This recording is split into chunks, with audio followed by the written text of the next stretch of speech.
নমস্কার, গল্পের ফেরিওয়ালা গ্রুপে আপনাদের সবাইকে স্বাগত। আজ আপনাদের জন্য আমাদের গ্রুপের বিশেষ নিবেদন শ্রী নারায়ণ গঙ্গোপাধ্যায়ের প্যালারামচরিত 3। আজ আপনাদের জন্য প্যালারামচরিত থেকে গল্প বল্টুদার উৎসাহ লাভ। বল্টুদার চরিত্রে ইন্দ্রনীল কুমার, পিসিমা চরিত্রে মৌসুমী চক্রবর্তী, গল্পপাঠ প্যালার চরিত্র ও বাদবাকি চরিত্রে রাজদীপ চক্রবর্তী, আবহ সঙ্গীত, স্পেশাল এফেক্টস ও পোস্টার ডিজাইনে রাজদীপ চক্রবর্তী। সমগ্র পর্ব পরিকল্পনা ও পরিচালনায় টিম গল্পের ফেরিওয়ালা। শুরু হচ্ছে আজকের বিশেষ নিবেদন শ্রী নারায়ণ গঙ্গোপাধ্যায়ের প্যালারামচরিত 3।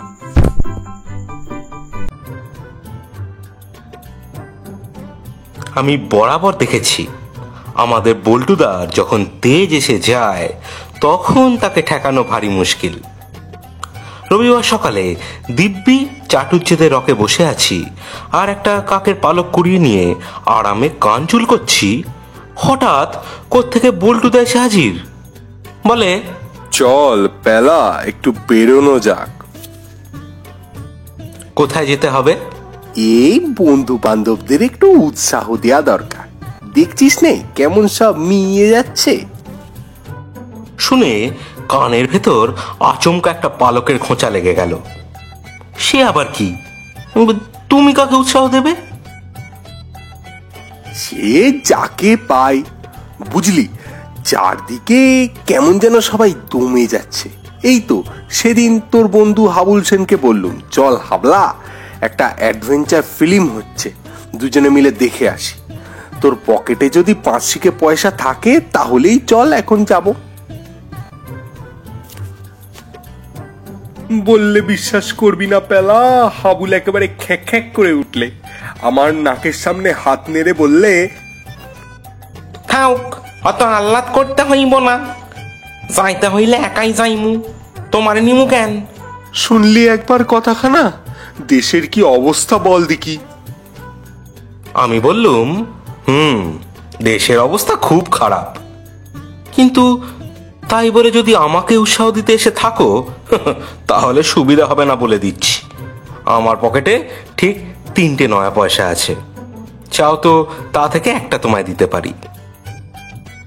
বল্টুদা নাকটা কুঁচকে মুখটাকে মোগলাই পরোটার মতন করে বলল, থাক থাক, তোকে আর আমায় দয়া করতে হবে না। তুই যে 1 নম্বরের ট্যাগখালির জমিদার, সে কি আর আমার জানতে বাকি আছে? চল চল, আমাদের অভিলাষকেই একটু উৎসাহ দিয়ে আসি।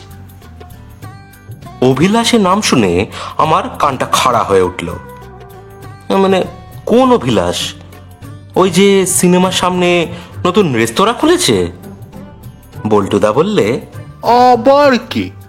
উৎসাহ দিতে হলে সবসময় ভালো লোককে উৎসাহ দিতে হয়, আজে বাজে উৎসাহ লোককে দেয়া আমি ঠিক একটা পছন্দ করি না। নে নে, চ উঠে পড়। তখনই উঠে পড়লুম। এই কিরকম উৎসাহ দেবে বল্টুদা? চলই না, দেখতেই পাবি। পরমানন্দে উঠে পড়লুম। আমার আর ভাবনা কি, পকেটে তো মোটে 3টে নয়া পয়সা। তাছাড়া বল্টুদার মনে যখন একবার উৎসাহ দেওয়ার তেজ এসে গেছে তখন আর ওকে ঠেকাবে কে? ডিলা গ্র্যান্ডি মেফিস্টোফেলিস বলতে বলতে বল্টুদার পিছু নিলুম। অভিলাষ আমাদের পাড়ার ছেলে, ওর বাবার মস্ত বড় পটলের ব্যবসা, তাই অভিলাষকে বেশি লেখাপড়া না শিখিয়ে পটলের ব্যবসায় লাগিয়ে দিয়েছেন। 2 বছর ধরে অভিলাষ এমন ব্যবসা করলে যে পটলের দোকান পটল তোলে আর কি।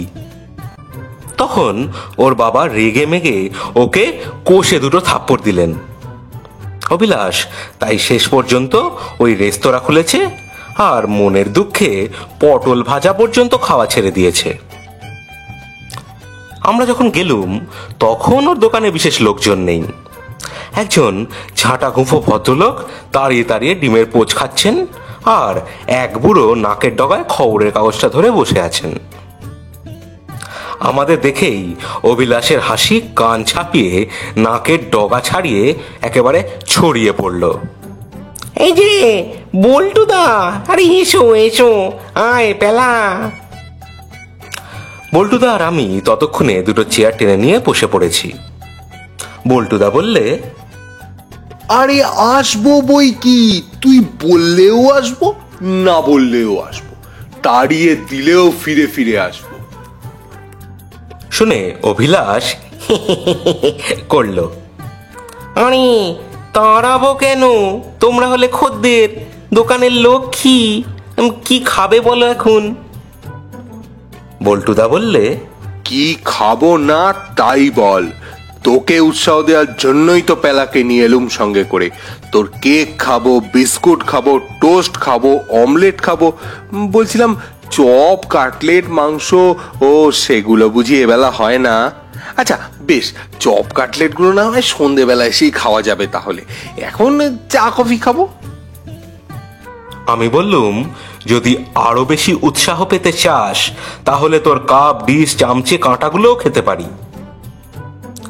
অভিলাষ দারুণ খুশি হতে যাচ্ছিল, কিন্তু এবারে যেন একটু নার্ভাস হয়ে গেল। তাড়াতাড়ি বলল, না না, কাপ ডিশগুলো বরং। তুই আপত্তি করছিস? আচ্ছা তাহলে ওগুলো থাক।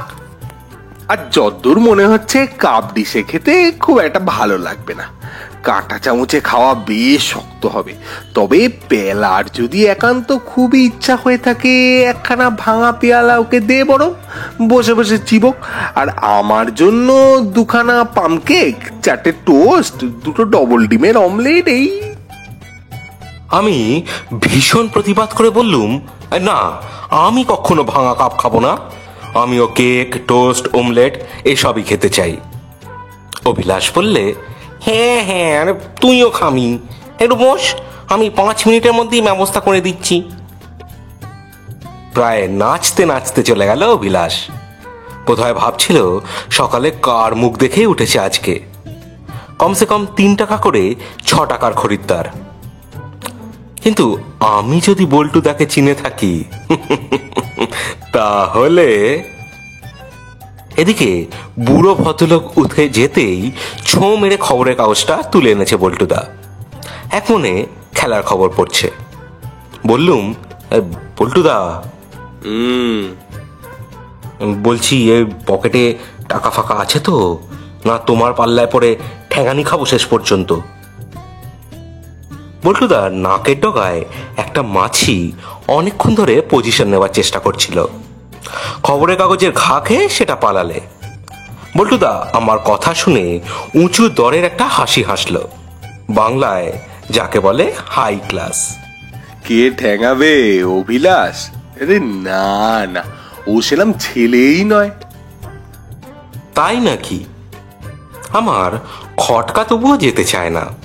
জিজ্ঞাসা করলুম, মানে কি করে জানলে? ও পটলের দোকানে বসতো জানিস তো।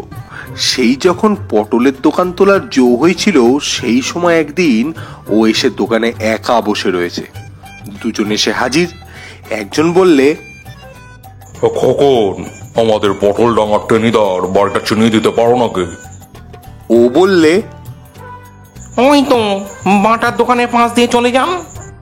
আরে আমি কলকাতায় নতুন এসেছি ভাই, পথঘাট কিছু চিনি নে, একটু আসবে সঙ্গে?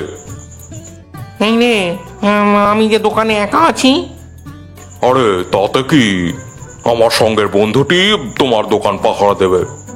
পটল ডাঙার গলিতে ঢুকেই লোকটা একদম ভ্যানিশ। আরে ও মশাই, কোথায় গেলেন? লোকটা 1 ঘন্টা ধরে চেঁচিয়ে মিথ্যে গরু খোঁজা করে শেষে ফিরে এলো। লোকটা সঙ্গীও নেই। বললুম, কি নেই? বল্টুদা বললে, 1 ঝুড়ি পটল।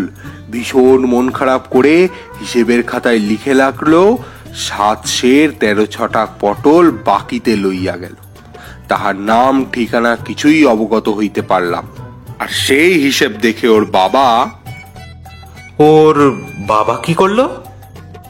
বল্টুদা চোখ মিটমিট করে বললে, বাকিটা পরে বলবো, ওই যে অভিলাষ আসছে।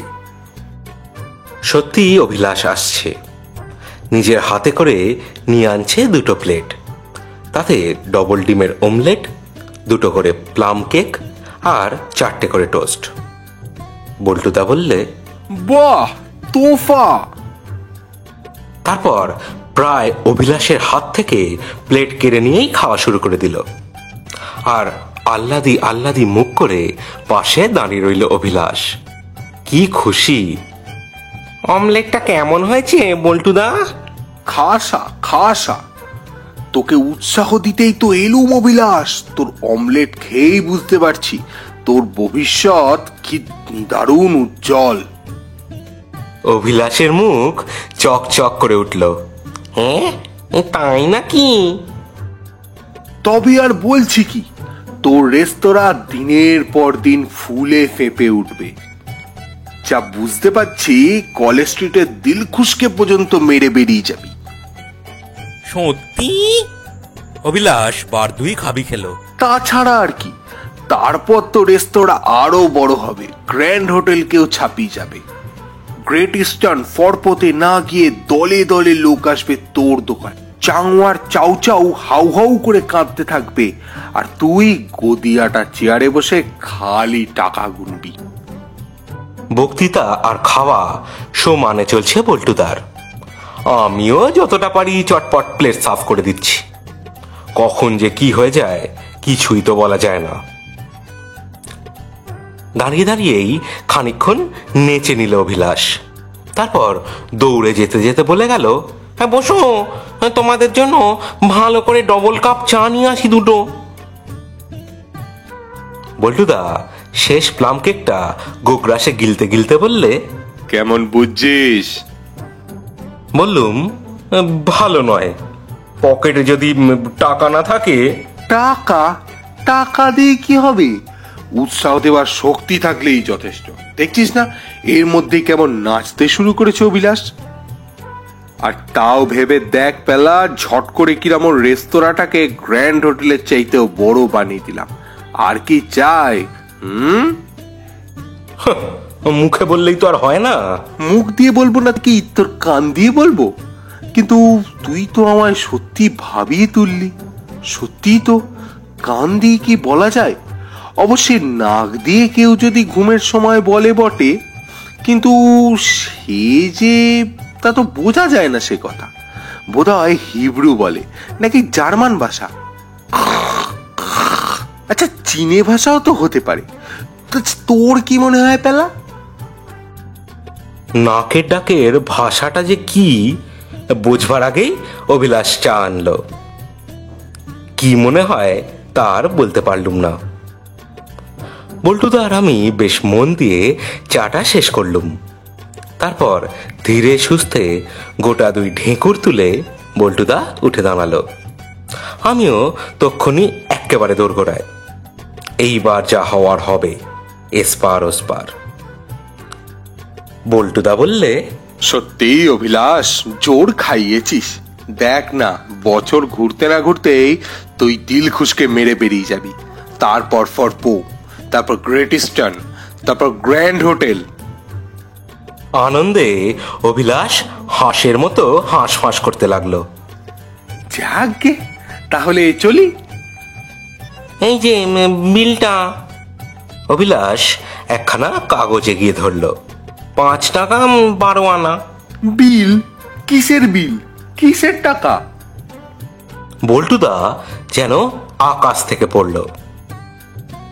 আর অভিলাষ পড়ল না, আকাশ থেকে নয়, সোজা স্পুটনিক থেকে। বারে 5 টাকা 12 আনার খেলে দুজনে মিলে। বল্টুদা বললে, এ বাবা, মোটে 5 টাকা 12 আনা? তাহলে তোর কাছে আরো 44 টাকা 4 আনা আমার পাওনা রইল। অভিলাষ এবার স্পুটনিক থেকে না না, সোজা চাঁদ থেকে পড়ল। 5 বার খাবি খেয়ে বললে, 44 টাকা 4 আনা মানে?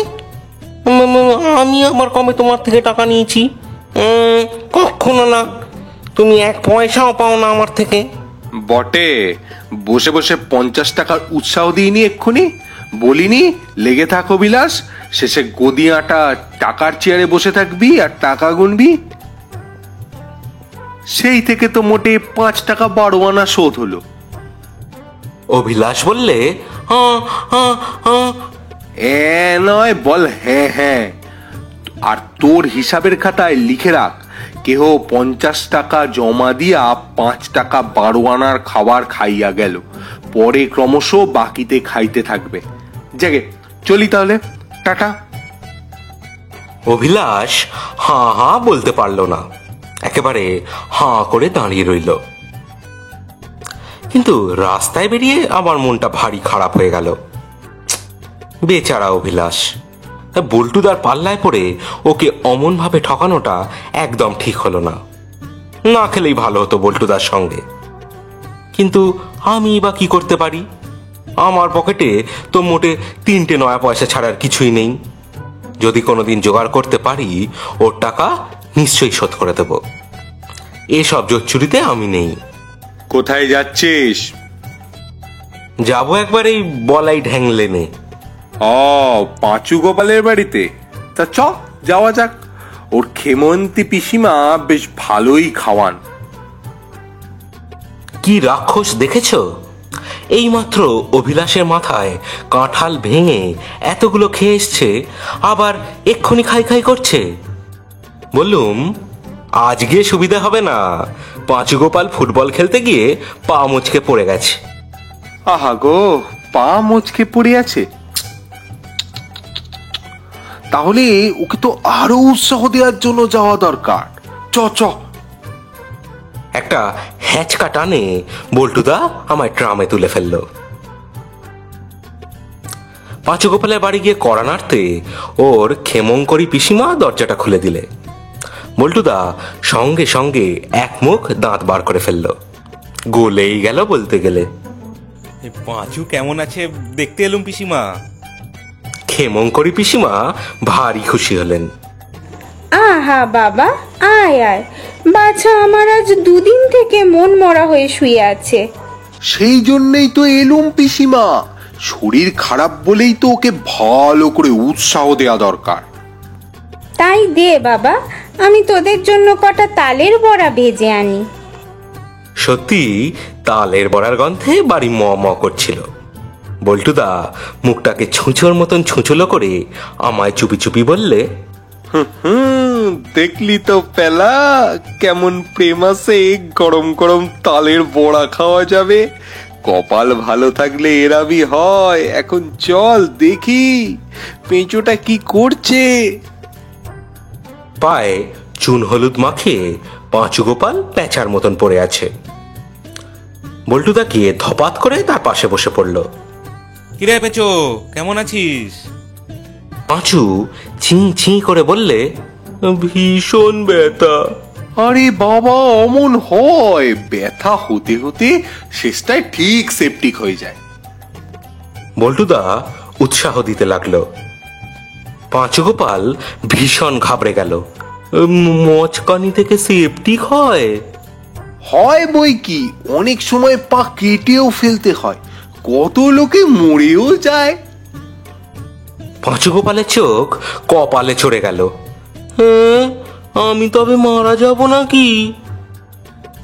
উৎসাহ দিয়ে বল্টুদা বলতে লাগলো, যেতে পারিস, অসম্ভব নয়, তবে মারা নাও যেতে পারিস।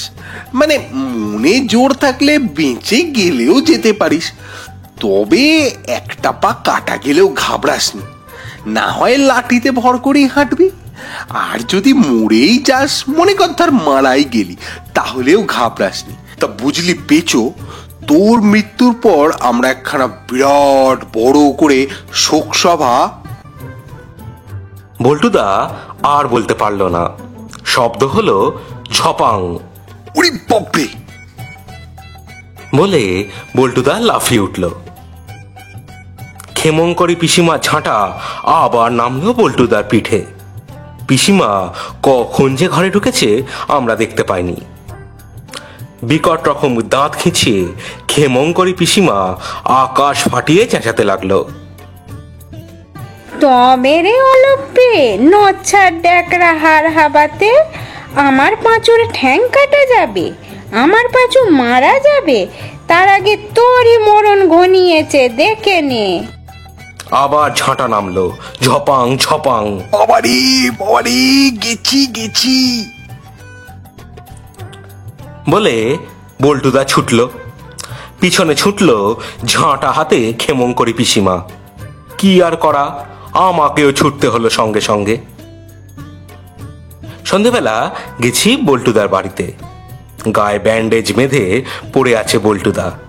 ঝাঁটার ঘায়ে বল্টুদাকে একেবারে বিধ্বস্ত করে দিয়েছে ক্ষেমংকরী পিসিমা। উৎসাহ দেওয়ার পালা এবার আমার। বললুম, কিচ্ছু ভেবো না বল্টুদা, ঝাঁটার ঘায়ে যদি সারা গা সেপটিক হয়ে যায়, যদি তুমি মারাই যাও, তাহলে কিচ্ছু চিন্তা করো না। অভিলাষের দোকানে তোমার যে 44 টাকা 4 আনা পাওনা আছে, সেটা আমি গিয়ে খেয়ে আসবো এখন। কিন্তু বল্টুদা একদম উৎসাহ পেল না, চেঁচিয়ে আমায় গাল দিতে লাগলো। বেরো বেরো এখান থেকে, বেটা উল্লুক বিল্লুক ভাল্লুক সল্লিকি পক্ক বিল্ল অম্লজান কোথাকার। কি ছোট লোক দেখেছো?